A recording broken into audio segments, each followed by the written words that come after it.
नमस्कार, कंज्यूमर अड्डा में आपका स्वागत है। मैं हूं मनोज श्रीवास्तव और आज हम बात करेंगे कि हार्ट पर किस तरीके से शीतलहर का कहर हो रहा है। ठंड में हार्ट अटैक के मामले बढ़ रहे हैं। एक खबर आज सुर्खियों में हर जगह आपको देखने को मिलेगी, तो उस पर आपकी तवज्जो हम दिलाना चाहेंगे। उसके बाद कार्यक्रम शुरू करेंगे। कानपुर शहर की ये बात है। एक हफ्ते में हार्ट अटैक से 98 लोगों की मौत हो चुकी है। 44 मरीजों की अस्पताल पहुंचने के बाद मौत हुई है और 54 मरीजों की कोई इलाज मिलता इससे पहले ही उनकी मौत हो गई। एक अस्पताल में एक दिन में 14 लोगों की मौत हुई हार्ट अटैक से और सारे लोगों को शिकायत ये थी कि ठंड लग गई है। एक हफ्ते में 723 मरीज भर्ती हुए हैं। ये Lakshmipat Singhania institute of cardiology Kanpur की ये रिपोर्ट है। आज सब जगह इस पे चर्चा हो रही है, तो इसी बहाने हमने भी सोचा कि समझा जाए कि सर्दी में हार्ट अटैक का खतरा ज़्यादा क्यों होता है, किसको होता है, कैसे इसको रोक सकते हैं और इसके अलावा हमें किन बातों का ध्यान रखना चाहिए सर्दी के दिनों में। हमारे साथ एक्सपर्ट्स का एक पैनल है, आपका परिचय करवाते हैं। फोर्टिस एस्कॉट अस्पताल की director cardiology doctor Aparna Jaswal हमारे साथ हैं। मेदांता अस्पताल के vice chairman cardiology doctor Rajnish Kapoor और King George medical university Lucknow के professor cardiology doctor Rishi Sethi. आप तीनों का बहुत बहुत स्वागत है। शुरुआत करते हैं डॉक्टर जसवाल आपसे। जब हम बात कर रहे हैं कि कानपुर का एग्जाम्पल दे रहे हैं, आज हर जगह ये है, क्या कुछ ज़्यादा इस तरह के केसेस देखने मिल रहे हैं या फिर कि सामान्य सी बात है हर बार सर्दी में हार्ट अटैक के मामले बढ़ जाते हैं?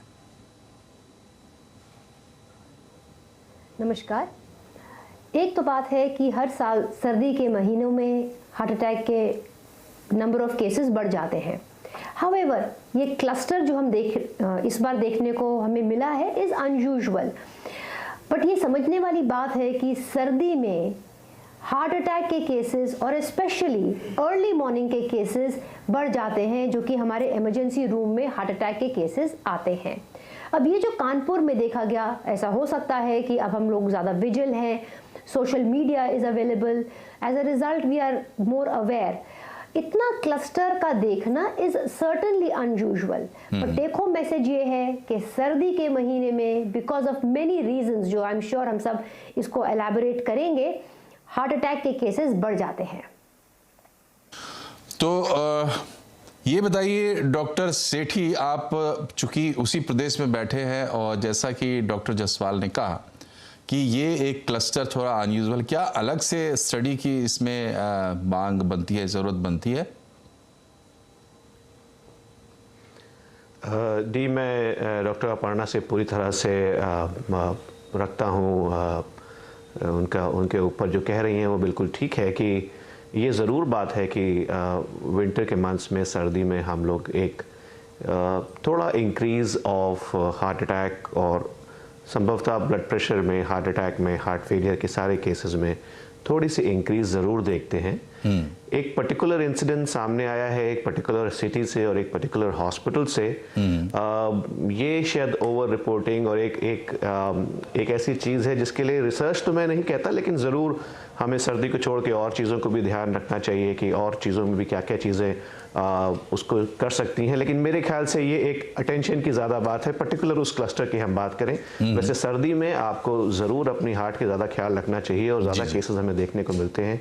ये एक प्रूवन फैक्ट है जी।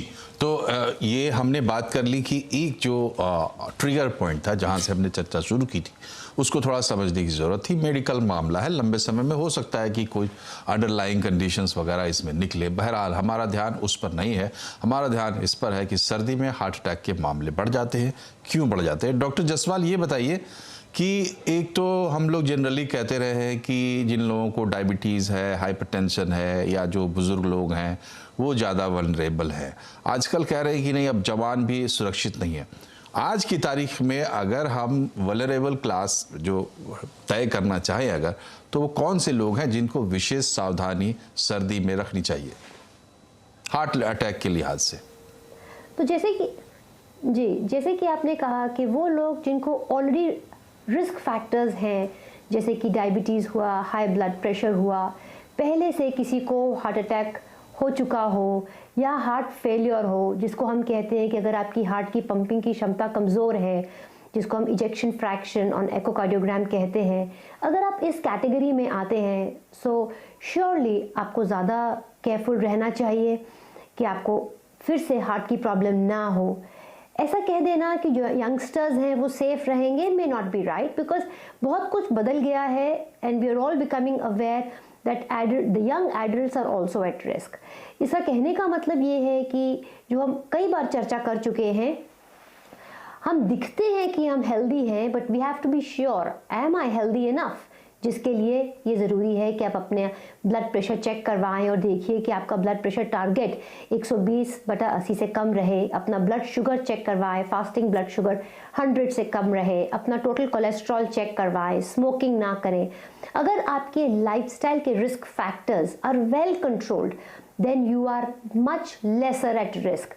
बट अगर आपने अपने चेक नहीं करवाए और अगर आप सोचते हैं कि मैं हेल्दी हूँ, you are equally at vulnerable, because हमें कुछ नहीं पता कि अंदर आपकी हार्ट की आर्टरीज का क्या कंडीशन है।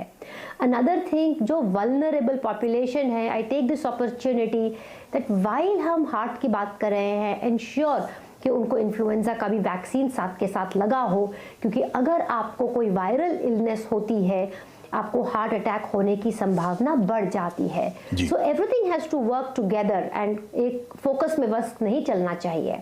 जी डॉक्टर जसवाल, ये बताइए कि सर्दी की जब हम बात करते हैं और एक्स्ट्राऑर्डिनरी सर्दी अगर हम फेस करते हैं किसी साल, अगर ऐसा होता है या पोल्यूशन प्लस सर्दी हो जाती है, ऐसे कंडीशंस में क्या बिल्कुल स्वस्थ आदमी को भी झटका लग सकता है, इस तरीके की घटना हो सकती है? देखिए, ये क्लियर करना बहुत ज़रूरी है कि ये आजकल हमारे पास ही बहुत सारे यंग पेशेंट्स आते हैं ये सोच रहे कि क्या मुझे हार्ट अटैक हो जाएगा। So first thing we have to define is am I healthy enough. उस एम आई हेल्दी इनफ के लिए बहुत सिंपल है, आप अपने डॉक्टर के पास जाएं, अपना ब्लड प्रेशर चेक करवाएं, अपनी रूटीन टेस्ट करवाएं, आप अपनी फैमिली हिस्ट्री के बारे में बताएं, और अगर आपके डॉक्टर आपको ट्रेडमिल टेस्ट करवाते हैं वो करवाएं, और अगर आपके ठीक है so you should not fear. At the same time, winter predisposes to heart attacks, क्योंकि विंटर के कारण हमारी हार्ट की जो ब्लड वेसल्स हैं वो सिकुड़ जाती हैं, हमारा हार्ट का जो हमारी ब्लड वेसल्स का जो ब्लड है वो इंक्रीज कोगुबल हो जाता है, मतलब क्लॉट्स बनने की क्षमता हो जाती है। हम सबको मालूम है कि इतनी ज़्यादा एयर पोल्यूशन से इन्फ्लेमेशन होती है हमारे ब्लड वेसल्स की, और ये एक परफेक्ट मिलियू बन जाता है हार्ट अटैक होने का। सो वाइल वो लोग जिनको रिस्क फैक्टर्स नहीं है are relatively at a much lesser risk, but the take home message should be all of us as a population should take utmost care कि हमें ये सब प्रॉब्लम ना आए। वल्नरेबल पॉपुलेशन को श्योरली और भी ज्यादा ध्यान देना है। जी डॉक्टर रजनीश, स्वागत है आपका कार्यक्रम में। आपसे हम ये जानना चाहेंगे, जो डॉक्टर जसवाल ने बताया थोड़ा उसको और आम आदमी के लहजे में अगर समझाएं तो अगर लोगों की समझ में आए कि होता क्या है, सर्दी अगर पड़ रही है तो ऐसा क्या खास होता है हमारे शरीर के भीतर, या ठंड के एक्सपोजर से होता है, या यूं ही सर्दी में हमारी आर्टरीज जो है सिकुड़ रही होती है, क्या होता है, प्रोसेस क्या है, ताकि लोग समझ पाए कि प्रॉब्लम क्या है। नहीं, बिल्कुल ये डिस्कशन बहुत मायने रखता है जब भी विंटर सीजन सेट इन करता है, बिकॉज हमारे प्रैक्टिस में इमरजेंसीज के अंदर हॉस्पिटल्स में एक्यूट हार्ट अटैक के केसेस और इवन ब्रेन स्ट्रोक के केसेस बहुत तेज गति से बढ़ते हैं। तो उसका रीजन ऑब्वियसली ये सालों साल प्रक्रिया चल रही है, तो there are scientific reasons behind it.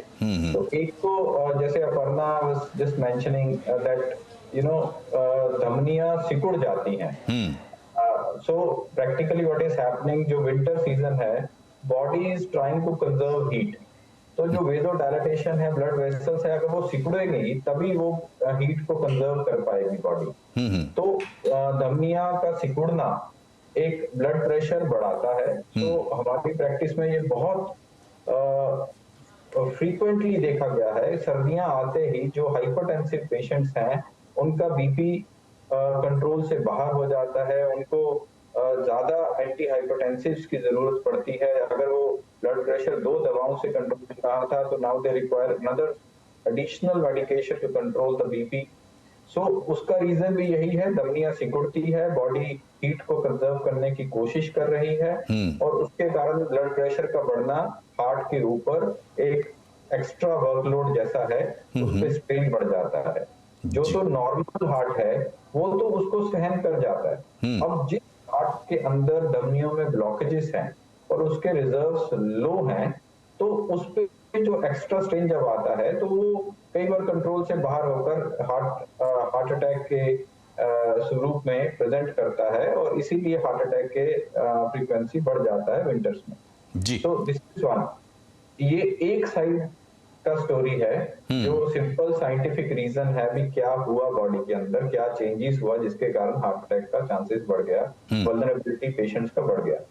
अब दूसरी तरफ देखें, आजकल का सीजन देखो, फॉग है, हार्डली कोई व्यक्ति होगा जो बाहर निकल पा रहे होंगे, they everybody is trying to sit inside their homes, और जब वो घर बैठे हैं तो obviously they will have more cup of teas, volume expansion, उनका चाय पीने का फ्रीक्वेंसी, कॉफी पीने का फ्रीक्वेंसी और साथ में या पीनट्स या कुछ सॉल्टी स्नैक्स का फ्रीक्वेंसी सेवन बढ़ जाएगा। That also leads to uncontrolled blood pressure. तो ये सारा एक मिल्यू जो सेट इन होता है सर्दियों के अंदर, वो डिजीज प्रोन है, वो हार्ट अटैक प्रोन है, वो वल्नरेबिलिटी इंक्रीज करता है हार्ट अटैक के लिए। इसीलिए ये बहुत साइंटिफिक है, सर्दियों के आते ही बीपी अनकंट्रोल होना और हार्ट अटैक के केसेस का बढ़ना, ब्रेन स्ट्रोक के केसेस का बढ़ना, ये बेसिक रीजंस हैं, और अगर हम ये सब जानते हैं तभी हम इनको कंट्रोल करने की तरफ आगे बढ़ेंगे। जी डॉक्टर सेठी, ये बताइए कि एक तो बात कि विटामिन डी का क्या कनेक्शन है, विटामिन डी आता है बीच में, तो उसका क्या कनेक्शन है?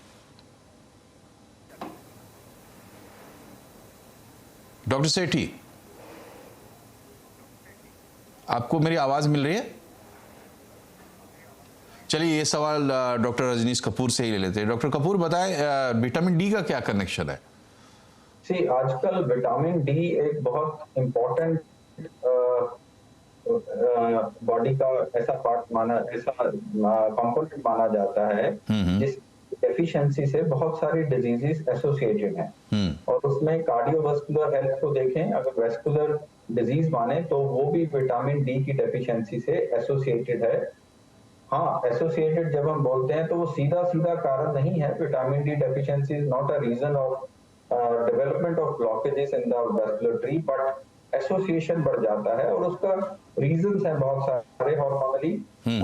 विटामिन डी का डेफिशिएंसी क्यों ज्यादा हुआ सर्दियों में और बढ़ जाता है? The reason is same which I was talking, that everybody tends to sit inside their homes because of extra cold, because of fog, because of unfavourable weather. तो उसके कारण विटामिन डी का डेफिशिएंसी और बढ़ जाता है, और विटामिन डी का डेफिशिएंसी बड़े सारे मेटाबॉलिज्म के साथ रिलेटेड है बॉडी के अंदर, जिसमें बड़ी सारी अगर वो डेफिशिएंसी होता है तो बड़ी सारी फेवरेबल चीजें जो वेस्कुलर हेल्थ, जो ब्लड फ्लो, एक रक्त प्रवाह अच्छे के लिए चाहिए बॉडी के अंदर, वो पूरी नहीं हो पाती हैं, जिसमें वैसे एंडोथेलियम है हमारा, वो बड़े सारे हार्मोन रिलीज करता है, और विटामिन डी डेफिशिएंसी से उन पदार्थों में, उन हार्मोन्स में भी एब्नॉर्मैलिटी आता है और ब्लड वेसल्स का हेल्थ सारा खराब होने लगता है। So that is where vitamin D is definitely associated, and we have ample studies now. इसलिए विटामिन डी अगर डेफिशिएंसी मिले किसी के अंदर तो उसको फट से अपने विटामिन डी का रिप्लेसमेंट की तरफ ध्यान देना चाहिए। और ये कोई बहुत कॉम्प्लेक्स चीज नहीं है, हम लोग सब लोग चाहे साल में एक बार ही विटामिन डी चेक कराएं, बट यूजुअली अगर वो कम आता है तो हम उसके रिप्लेसमेंट की तरफ चलते रहते हैं। If you ask me, even I take simple vitamin D granules once in 3 weeks without fail. So I think that is one area which anybody should not miss out, और उसको एक नॉर्मल मात्रा के अंदर रखना बहुत जरूरी है। जी, डॉक्टर ऋषि सेठी जुड़ गए हैं हमसे। डॉक्टर सेठी, आपसे हमारा सवाल ये है कि देखिए, हमने मान लीजिए हमें एक सेंस बन गया सर्दियों में शरीर के अंदर हमारी प्रोसेस कैसे चलती है, धमनियों की बात है या जो तमाम तरह के दबाव होते हैं, वल्नरेबल क्लास भी हमें पता है। अब ऐसे किसी व्यक्ति को कोल्ड स्ट्रोक हो जाए, क्या उसको अलग तरीके से हमें लेना चाहिए सामान्य जो हम लोग लेते हैं ठंडे से एक्सपोजर होने के बाद? तो क्या वल्नरेबल लोगों को अलग तरीके से ट्रीट करना चाहिए, कैसे करना चाहिए? जहाँ तक एक एस्पेक्ट जो कि दो एक्सपर्ट्स जो पहले हम लोग के डिस्कस कर चुके हैं कि हमें अपने जो रिस्क फैक्टर्स हैं, डायबिटीज़, ब्लड प्रेशर, कोलेस्ट्रॉल, इन सबको कंट्रोल में रखना चाहिए और अपना नॉर्मल तरीके से ख्याल रखना चाहिए। एक और चीज़ सर्दियों में जो इम्पॉर्टेंट होती है कि इस पर्टिकुलर ड्यूरेशन में फेस्टिव सीज़न होता है तो लोग इंडोर्स ज़्यादा रहते हैं और एक्सरसाइज कम करते हैं और खाने पीने की आमतौर पे मात्रा, अल्कोहल कंजम्पशन, टोबैको कंजम्पशन और coffee consumption, as doctor Kapoor कह रहे थे, वो बढ़ जाता है। तो इन सब के चलते भी हमारा ओवरऑल दवाइयों का हमारा ब्लड प्रेशर बढ़ जाता है और ये होता है। एज फार एज अगर कोल्ड हो रहा है किसी आदमी को जिसको पहले से कार्डियक डिजीज़ है, तो जैसे डॉक्टर अपर्णा ने कहा कि हमें कोल्ड को तो हमें नॉर्मल तरीके से ही ट्रीट करना चाहिए, लेकिन उसके जो प्रिवेंटिव मैकेनिज्म्स हैं, जो हमारी वैक्सीन्स हैं जो कि हमें वायरसेस से प्रोटेक्ट करती हैं कि कोल्ड ना होने पाए, इस पे हमें ध्यान रखना चाहिए, स्पेशली उन लोगों में जो कि एल्डरली हैं और पहले से जिनका हार्ट फंक्शन डिप्रेस्ड है, जिनकी कार्डियक क्षमता पहले से ही डिप्रेस्ड है, उन पेशेंट्स को हम लोग को साल में एक बार ऐसी वैक्सीन्स लगवानी चाहिए जिससे कि हमें कोल्ड होने की संभावना कम रहे। और कोल्ड अगर हो जाएगा तो फिर तो वायरल इन्फेक्शन है, आपको वैसे ही ट्रीट करना पड़ेगा और आपको अपनी बाकी रिस्क फैक्टर्स का ख्याल रखना है, ब्लड प्रेशर, डायबिटीज़, कोलेस्ट्रॉल, इन चीज़ों का ध्यान रखना है।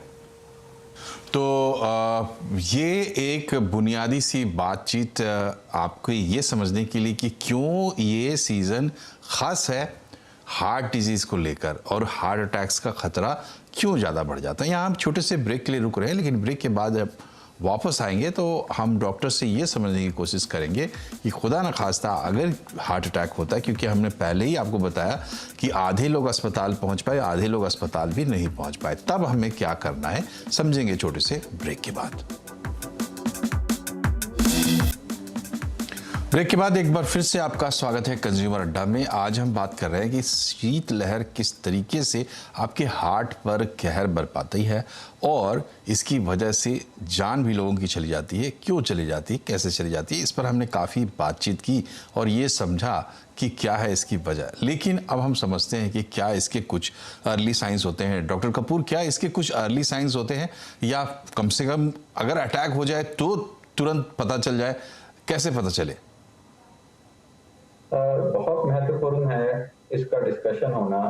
बहुत से टाइम हम लोग ये बात करते हैं साइलेंट हार्ट अटैक्स हुआ, और कुछ लोग जिनको कभी कोई दिल की बीमारी का पता नहीं था, साइलेंटली उनका निधन हो गया या मोर्टेलिटी हुआ। तो क्या ये वाकई सब कुछ साइलेंट होता है? नो डाउट एक साइलेंट हार्ट अटैक या साइलेंट कार्डियक अरेस्ट, ये सब चीजें मायने रखती हैं और एक डिफाइंड नॉर्म्स हैं ये। But many a times what is happening is these what we call as silent are not exactly silent. तो वो कुछ आधे घंटे, एक घंटे से हो सकता है किसी व्यक्ति को किसी भी सबरूट में कुछ डिस्कम्फर्ट आ रहा था, but then it was ignored. और ये चीजें पीछे देखने को बहुत मिली हैं। जो सेलिब्रिटीज की बात करें, सिंगर के को लें या किसी और को लें, बहुत सारे सेलिब्रिटीज जिनका सडन अटैक के कारण डेथ हुआ, वो एक्चुअली पूरी तरह साइलेंट नहीं था, but then problem was that it was not addressed right in time. जो 2 घंटा उनको डिस्कम्फर्ट था, उनको ये समझ ही नहीं आया कि ये हार्ट अटैक हो सकता है। आई थिंक डिस्पाइट दैट आजकल इतने रिसोर्सेज हैं, इतना आपका मीडिया स्ट्रांग है और सब अवेयरनेस प्रोग्राम चलते रहते हैं, स्टिल ये सिम्टम बहुत से लोग मिस करते हैं। सो वो क्या सिम्टम हो सकते हैं जो बहुत एटिपिकल हैं, जिनमें ये शक जगाना भी ये हार्ट अटैक हो सकता है, वो जानना बहुत जरूरी है। एक सडन तेज गति से लेफ्ट चेस्ट में पेन होना या सेंटर ऑफ चेस्ट में पेन होना, ये तो सबको मालूम है भी हार्ट अटैक हो सकता है, तो सब लोग इस पे सतर्क हो जाएंगे, ईसीजी कराएंगे, हॉस्पिटल जा सकते हैं। बट बहुत से टाइम ये नहीं होता और सिंपल एक घबराहट होना एक एसिडिटी जैसा सिम्टम होना, एपिगैस्ट्रियम के अंदर एक सिंपल ऐसा जैसे नॉर्मल एसिडिटी होती है। जी जी, और वक्त कम है, थोड़ा संक्षेप में बताएंगे डॉक्टर साहब।